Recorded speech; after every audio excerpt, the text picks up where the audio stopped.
There you've heard it, that breaking news. Secretary of State Mike Pompeo, the first, in fact, in the Trump administration to publicly blame Russia for the extensive cyber attack. The U.S. Cybersecurity and Infrastructure Security Agency says the hack poses a grave risk to the federal government, warning state and local governments and infrastructure entities that they are also at risk.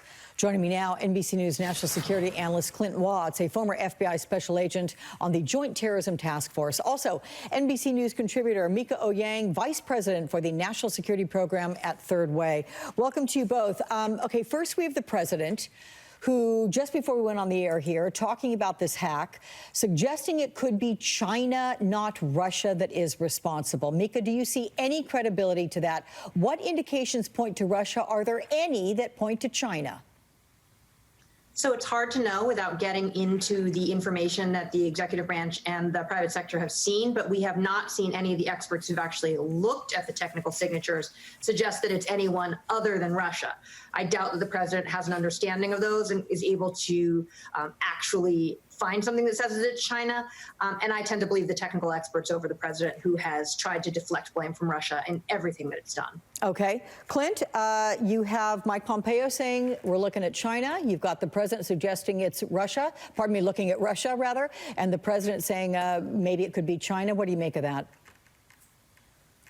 Yeah, it's just consistent with President Trump constantly providing cover for Vladimir Putin. It's been consistent before he was elected, since he's been elected, and I'm guessing post his term, he'll be doing the same. He always apologizes for Putin.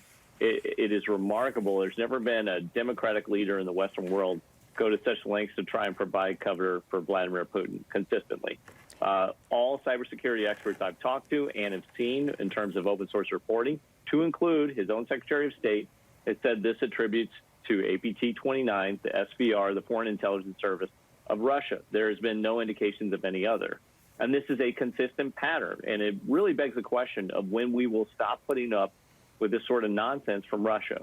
Sure, we've seen espionage attacks before from China, Russia, other countries as well. But this is a pattern.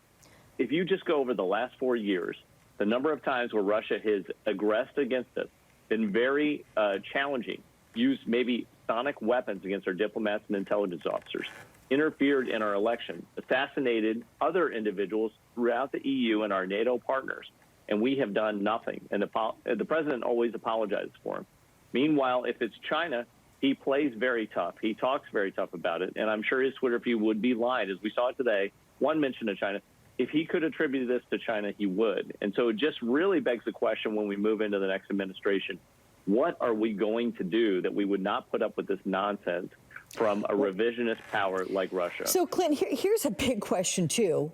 What kind of information was potentially accessed, and how wide-ranging is it? So I think one important thing to think about with this cyber intrusion is it was a strategic hack.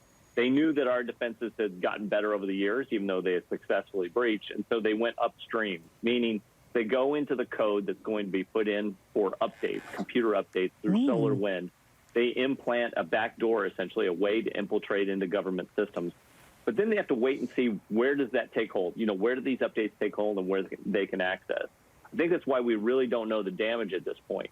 That had been updated in both the private sector and our government sector.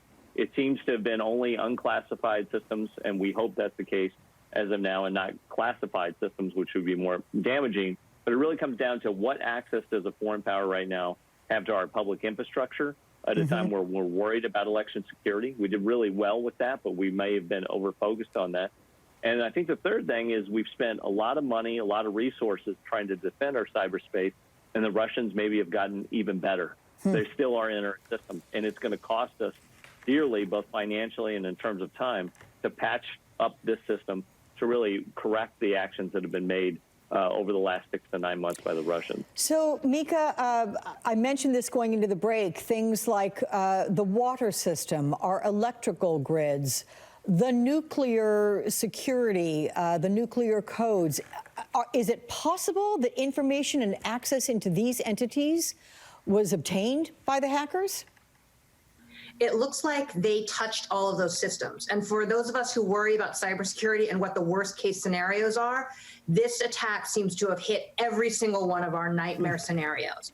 the NNSA, which controls the nuclear weapons, FERC, which regulates the electrical grid, the treasury, which has sensitive information on our financial systems, DoD systems were accessed. Clint says we don't have any evidence yet that they breached the classified systems, but we know the Russians have breached the classified systems before. They did it at the end of the Bush administration. Now, the Pentagon is being very close-lipped about whether or not that's actually happened, and obviously that's a very sensitive thing to acknowledge, but they are still in the process of doing the damage assessments now and looking for these indicators that FireEye put out on all of their systems. So the challenge with it, as Clint said, with this backdoor, is that we don't know how deep they are, so mitigating this breach is going to be very expensive. Many cybersecurity experts think we are going to have to burn the networks down to the ground and start over again with fresh networks. That is a multi-billion-dollar project. Can you explain quickly, Mieke, how this happened and was undetected for so long? Yeah, so we're all familiar with those notifications from software about you have to update, please update now. And developers keep that channel, the developer update channel, very secure because they know that that's the way that they can modify software on the system. The Russians compromised that update channel for SolarWinds, which does network monitoring. Basically, it's like they compromised the security cameras in a physical building. And nobody pays attention to who manufactures the security cameras, but they got in there and they took those over. And then because of the way they did it, they can actually remove all traces that they were there, close those back doors behind them. So we don't actually know exactly which systems they got into, and more importantly, what they left, because they may have hidden code on the systems when they closed those back doors and hid them behind them. It is a stunning conversation, sobering as well. Clint and Mieke, you guys, thank you so much.